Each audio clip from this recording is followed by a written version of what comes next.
Morning, কেমন আছো তোমরা? আশা করি ভালো আছো। আমিও মোটামুটি ভালো আছি বন্ধুরা। তো আজকে একটা রেসিপি নিয়ে চলে এসেছি।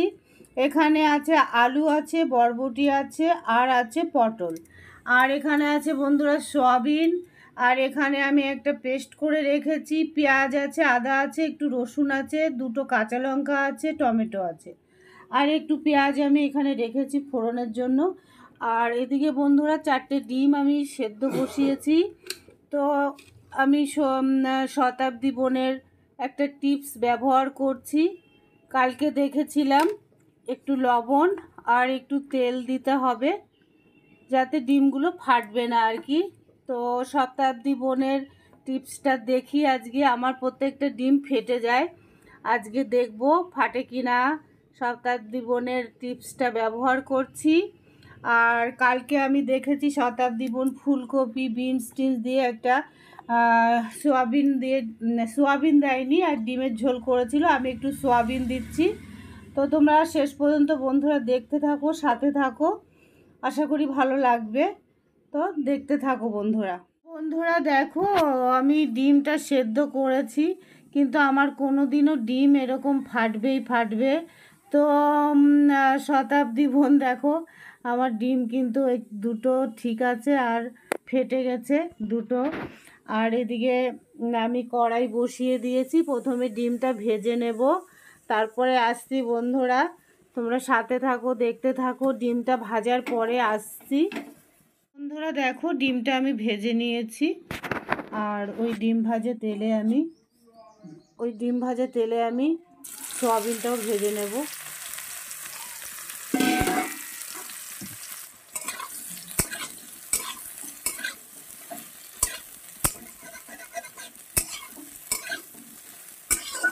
তো বন্ধুরা সয়াবিনটা ভেজে তারপরে আসছি, দেখতে থাকো শেষ পর্যন্ত।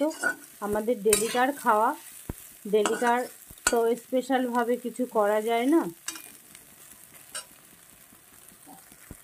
ডেলি যেটা খাই সেটাই কিন্তু আমি পোস্ট করি। বন্ধুরা দেখো, এদিকে সয়াবিনটা আমি ভেজে নিয়েছি, আর এদিকে সবজিগুলো প্রায় ভাজা হয়ে গেছে। তো সয়াবিনটাও আর একটু দিয়ে দেব, কারণ সবজিতে একটু তেল আছে, এটা দিয়ে আর একটু ভাজা হয়ে যাবে, তেলটাও টেনে নেবে। তো আমি আরও 1 মিনিট আমি ভেজে এটাকে নামিয়ে নেব। কড়াইটাও দেখো পুড়ে গেছে। তো 1 মিনিট আমি একটু নাড়াচাড়া করে আমি নামিয়ে দেব। বন্ধুরা দেখো, সয়াবিন, আলু, এটা হচ্ছে বরবটি ছিল, আর পটল ছিল, সব কটা উপকরণ আমি ভেজে নিয়েছি সুন্দর করে, দেখতেই পাচ্ছ। আর এবার ওই কড়াইয়ে আমি আর একটু তেল দিয়ে দিয়েছি বন্ধুরা। তেলটা গরম হয়েছে কিনা জানি না। তো ওই তেলে আমি একটু দিয়ে দেব গোটা জিরে।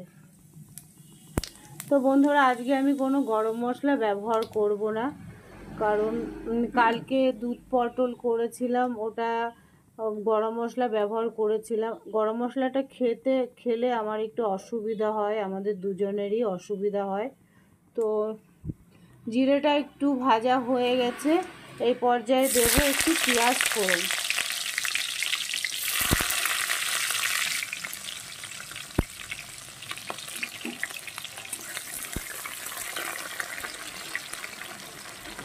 পেঁয়াজটা একটু ভাজা হতে থাকুক বন্ধুরা, সঙ্গে থাকো, দেখতে থাকো, আশা করি ভালো লাগবে। তো বন্ধুরা পেঁয়াজটা কিন্তু একটু ভেজে নিয়েছি, এই পর্যায়ে আমি দিয়ে দেবো পিষে রাখা, এখানে আছে টমেটো আছে, আদা আছে, রসুন আছে, দুটো কাঁচা লঙ্কা আছে। তো এটাকে আমি খুব সুন্দর করে একটু কষিয়ে নেব। তো পরিমাণ মতন লবণ দিয়ে দেব, একটু হলুদটা একটু পরে দিচ্ছি।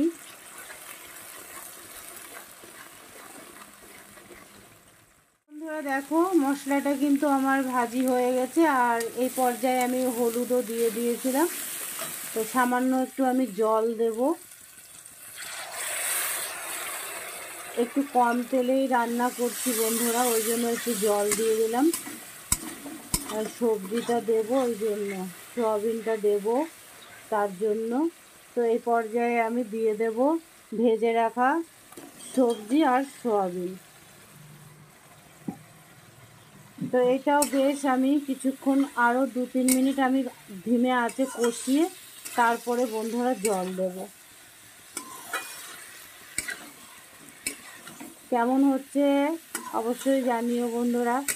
সয়াবিন তো একটা হেলদি খাবার, আর সবজি যে করছি এর মধ্যে ডিমও পড়বে। বন্ধুরা দেখো আমি 2 মিনিট খুব সুন্দর করে আরও কষিয়েছি। এই পর্যায়ে আমি দিয়ে দেব পরিমাণ মতন জল।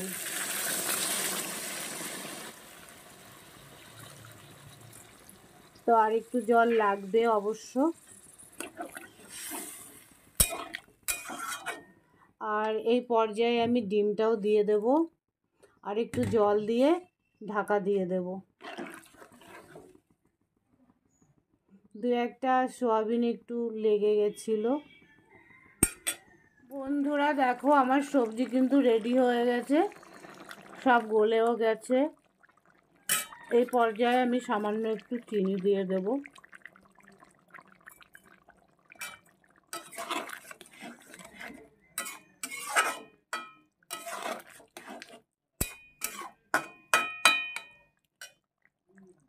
তো বন্ধুরা অবশেষে আমার সবজি কিন্তু রেডি হয়ে গেছে। কেমন হয়েছে অবশ্যই জানিও। তোমাদের তো মোটামুটি দেখালাম কিভাবে করেছি।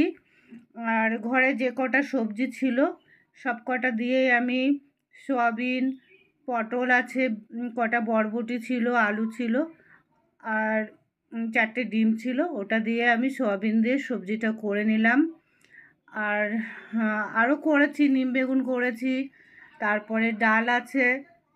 এটা দিয়ে আমাদের খাওয়া হয়ে যাবে আজকে বন্ধুরা। তো তোমাদের কেমন লাগলো অবশ্যই জানিও। আর ভিডিওটা বাড়াবো না। সকল বন্ধুদের আমার তরফ থেকে অনেক অনেক ভালোবাসা জানিয়ে এখানে আমার ভিডিওটা সমাপ্ত করছি। বাই, টাটা বন্ধুরা।